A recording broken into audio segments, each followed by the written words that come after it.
This is a tutorial for teachers to set up a Twitter account that will allow you to create your personal learning network, also known as a PLN, on Twitter, so that you can take control of your own professional development. If you're brand new to Twitter and don't yet have an account, you'll need to sign up. You can put in your full name where it asks, use your first and last name, or perhaps Ms. So-and-so. For example, I am Ms. Wheeler. You will fill in your email address so that Twitter can contact you when needed, and a password that you can easily remember, and click on sign up for Twitter to create your account.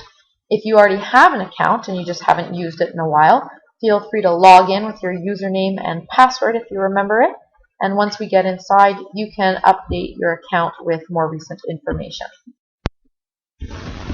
Once you are logged in or signed up for Twitter, you're going to want to set up your account with your own personal settings.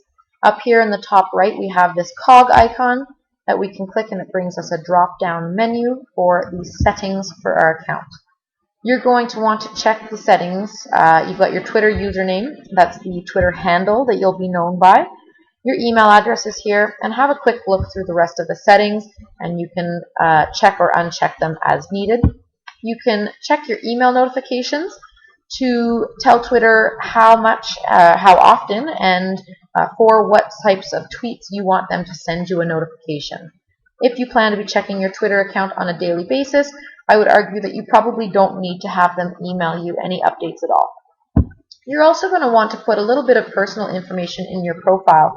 People on Twitter are more likely to follow you on Twitter and engage with you on Twitter if they know a little bit about you. So add a photo, a professional photo of yourself, your name, where you're from.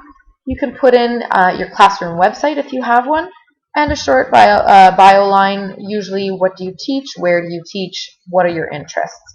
And that fosters a bit of a feeling of getting to know you on Twitter when you communicate with other Twitter users. Now that your Twitter account is set up, you're going to want to start following a few members on Twitter so that you can start to benefit from the wealth of information there is on Twitter for educators.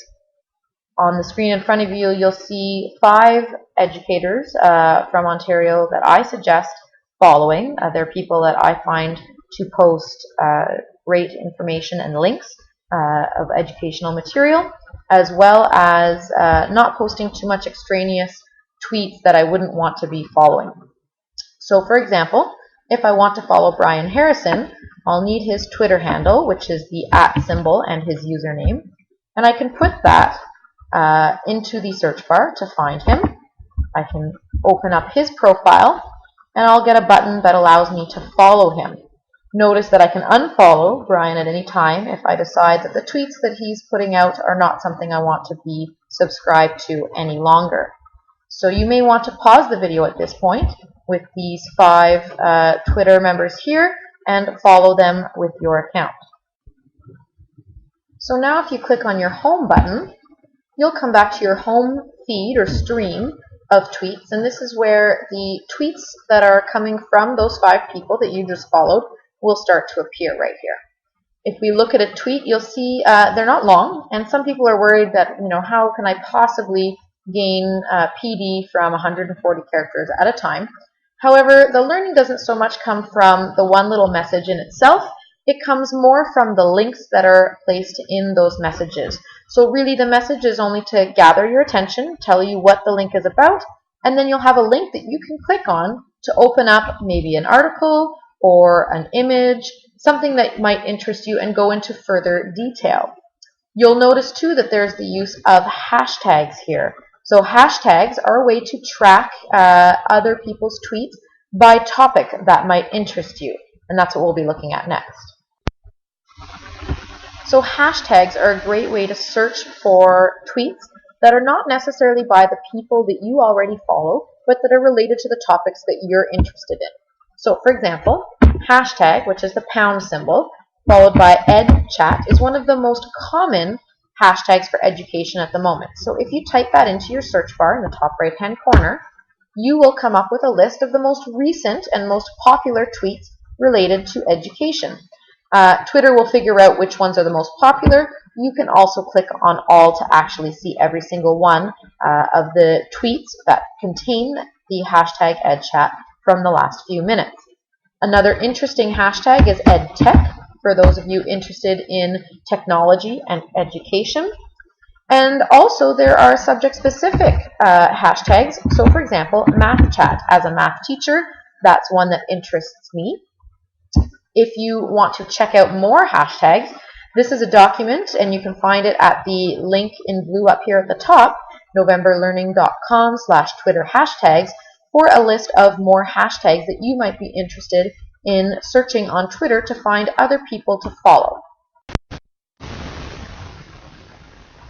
Now that you've learned how to follow a few people and you know how to check your home feed for the messages that those people are sending out, you might want to start to engage on the next level as opposed to just passively taking in the information on Twitter. Perhaps you want to contribute and start to build a follower base yourself. There are 3 ways to contribute to your own Twitter feed.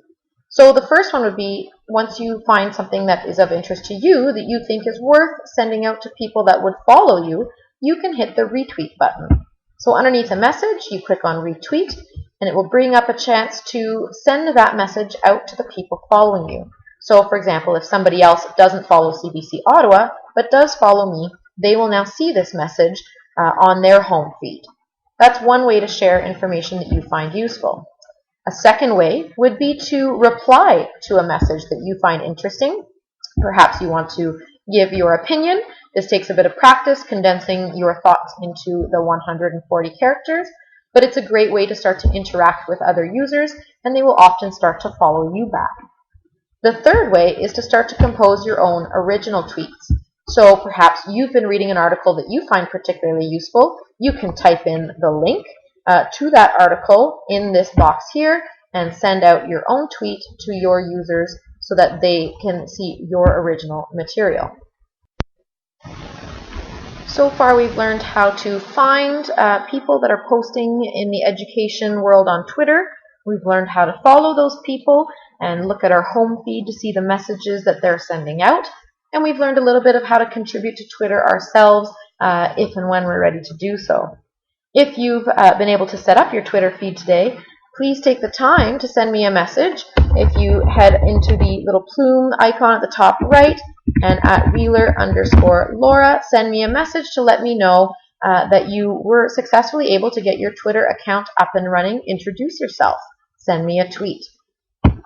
If you have any questions about what we've covered today, feel free to contact me. I'm a teacher at Ridgemont High School in Ottawa, Ontario. You can contact me at my email address here or on Twitter, as we said, at Wheeler_Laura. I hope you found this useful.